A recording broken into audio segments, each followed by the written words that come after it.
একজন বয়স্কা মা হঠাৎ করে এসে আমাকে জড়াই ধরছেন। উনি কান্না শুরু করেছেন। আমি তো তাকে ছুঁড়ে মারতে পারি না, তিনি তো জাতির মা, আমার মা, তাকে সম্মান করা আমার দায়িত্ব। সেটা আমি এক শ্রেণীর ইতর দেখলাম বুলিং শুরু করেছে। তোদের কি মা নাই? ঘুণে ধরা জাতি আমরা, কোনো ভালো কাজকে ভালোভাবে নিতেই পারি না। দেখেন, রাজনৈতিক দ্বন্দ্ব থাকবে, রাজনৈতিক মত থাকবে, বিরোধ থাকবে। একদল অন্য দলকে রাজনৈতিক বক্তব্যের মাধ্যমে ঘায়েল করার চেষ্টা করবে, কিন্তু কিছু কিছু দৃশ্য নিয়ে যখন ট্রলিং করা হয় তখন এই বিষয়গুলো স্বাভাবিকভাবেই এই জাতির বিবেক নিয়ে প্রশ্ন তোলে।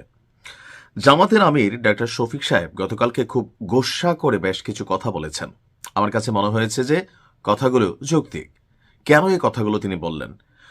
গেল পরশুদিন সম্ভবত তিনি কোনো একটা প্রোগ্রামে গেলেন। তো সেখানে যাওয়ার পরে যারা জুলাই যোদ্ধা আছে, যাদের পরিবার আহত হয়েছে, নিহত হয়েছে অথবা এখনো হাসপাতালে চিকিৎসাধীন আছে, তো তাদের পরিবারের সদস্যদের সাথে তিনি সাক্ষাৎকালে সেখানে তাকে দেখে আবেগের বিষয়টা অনেকেই ধরে রাখতে পারে নাই, যেহেতু জুলাই যোদ্ধাদের যে রাজনৈতিক দল এনসিপি বা বৈষম্য বিরোধী, তারা জামাতের সাথে কানেক্টেড আছে। এমনকি তারা তাদের প্রিয়জনের যে ঘটনাগুলো ঘটেছে সেগুলোর বিচার চায় বা তারা একটা ভর্তুকি চায়। সামহাও তারা তাদের অনেক দাবি দেওয়া আছে। তো এই দাবি দেওয়াগুলো নিয়ে কথা বলতে যাওয়ার পর সময় এক পর্যায়ে একজন 70 বা 80 ঊর্ধ্ব মা, আমাদের কাছে ওনার হয়তো দাদি বা নানির বয়স, তো তিনি বোরকা এবং হিজাব পরিহিত ছিলেন। তিনি জামাতের আমির ডক্টর শফিক সাহেবকে দেখে জড়িয়ে ধরেছিলেন। আর এই ভিডিওটা নানাভাবে যে ট্যাগ দেওয়া হয়েছে যে ভাগ্য ভালো শফিক সাহেব চুম্মা দেয় নাই, ভাগ্য ভালো ওই মহিলাকে আরো ভালো করে জড়াই ধরে নাই, ভাগ্য ভালো, এরকম নানান ধরনের বুলিং, সাইবার বুলিং এই ভিডিওটা নিয়ে হয়েছে। আর যেহেতু এই ভিডিওটা ভাইরাল হয়েছে, সেই বিষয়ে গতকালকে তিনি কুমিল্লাতে যখন বক্তব্য দিচ্ছিলেন তখন তিনি তার গোস্বার বহিঃপ্রকাশ করেছেন এই জাতির উদ্দেশ্যে যে তোদের কি মানাই। আমিও বলতে চাই তোদেরকে আসলে মানাই। দেখেন, এগুলা আজকে থেকে শুরু হয় নাই। আমরা অনেকেই শেখ হাসিনাকে অপছন্দ করি, অনেকে বেগম খালেদা জিয়াকে অপছন্দ করি, অনেকে জামাতের আমিরকে অপছন্দ করি, মানে অপছন্দের তালিকা থাকতেই পারে, কিন্তু একে ওর বউ বানাইয়া, এর সাথে হের বাসর সাজাইয়া, এর নিয়ে হের সাথে ফষ্টি নষ্টি করার এই যে প্রবণতাগুলা, এগুলো আসলে কতটুকু যৌক্তিক? তবে এই খেলার একাংশ কিন্তু জামাতের হাত ধরেই শুরু হয়েছিল। তো তখন হয়তো কি এগুলো শেখ হাসিনাকে নিয়ে করা হইতো, তো জাতি ব্যাপক বিনোদন পাইতো, বিএনপির তারাও মজা পাইতো। এখন যখন এই জিনিসগুলাই খোদ জামাতের বিরুদ্ধে, আপনার এন্টি জামাত যে রাজনৈতিক দলগুলো আছে অথবা মিডিয়াগুলো আছে বা সামহাও ব্লগাররা আছেন, তারা যখন এই টুইস্ট টাইপের ভিডিও করছেন, তখন বিষয়গুলো আসলেই কতটা গায়ে লাগার মতন অথবা কতটা নিন্দনীয় এই জিনিসগুলো কিন্তু বোঝা যায়।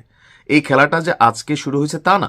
ফাইনালি যে জামাতের আমির তিনি ইসলামী আইন করবেন, ইসলামের অনুযায়ী বাংলাদেশ চলবে, তো সেই ক্ষেত্রে তিনি একজন নারীকে জড়িয়ে ধরতে পারেন কিনা। কিন্তু এখানে প্রশ্ন হচ্ছে, এই নারী কি কোনো যুবতী, কোনো মধ্যবয়সী নারী?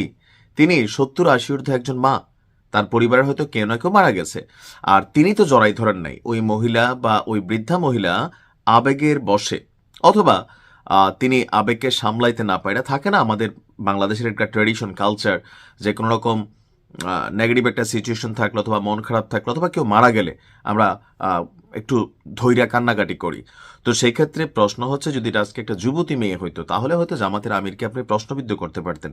আর এই কথাটাই অনেক গোস্বার সহিত জামাতের আমির ভিডিওর প্রথমে যেটা দেখছেন এই জায়গাটা তিনি পরিষ্কার করে দিয়েছেন যে আসলে এই জড়িয়ে ধরার পেছনে উদ্দেশ্যটা কি ছিল। আর যারা এটা নিয়ে সাইবার বুলিং করছে, তোদের কি মা বোন নাই? না, জামাতের আমির সাহেব একটা জিনিস বাংলাদেশে হয়তো তিনি বুঝতে পারেন না, যে এই দেশে আমাদের কারোরই মা বোন নাই। অন্যের ইস্যুতে আমরা সবসময় এগুলা করি, আর এগুলা আজকের চলমান প্রক্রিয়া না, এগুলা খোদ আওয়ামী লীগের আমল থেকে শুরু হয়েছে। মাঝখানে জনাব তারেক রহমানকে নিয়ে, এমনকি জাইমা রহমানকে নিয়েও অনেকে আবিদের সাথে এই সেই ছবি বানাইয়া, আমি দেখছি এগুলো খুবই নোংরামি। এমনকি আওয়ামী লীগের সময় এগুলা করতে, নাহিদ রেঞ্জ আছে, তারেক রহমানের মেয়েকে নিয়ে ডাক্তার মুরাদের সাথে বৈশা একটা অশ্লীল বাক্য বিনিময় করেছিল। আর এগুলার কারণে ওই সময় কিন্তু আওয়ামী লীগ ডাক্তার মুরাদকে তার জায়গা থেকে কিন্তু বহিষ্কারও করেছিল, শাস্তিযোগ্য কিন্তু একটা অপরাধ ছিল। তা আমরা চাই না বিপরীত রাজনৈতিক দলমত থাকবে, কিন্তু কাউকে চরিত্র হনন করা, কাউকে এই টাইপের নোংরা জঘন্য অশ্লীল কোনো অপবাদে দায়ী করা, এটা আসলে বিবেক বহির্ভূত কাজ। এবার এটা যার বিরুদ্ধেই হোক, আপনার পছন্দের মানুষ হইলে আপনি প্রতিবাদ করবেন, আর নাহলে করবেন না, সেটাও কিন্তু উচিত না। আশা করি এই বিষয়গুলোকে শালীনতার মধ্যে রাখবেন। ভালো থাকুন। আসসালামু আলাইকুম।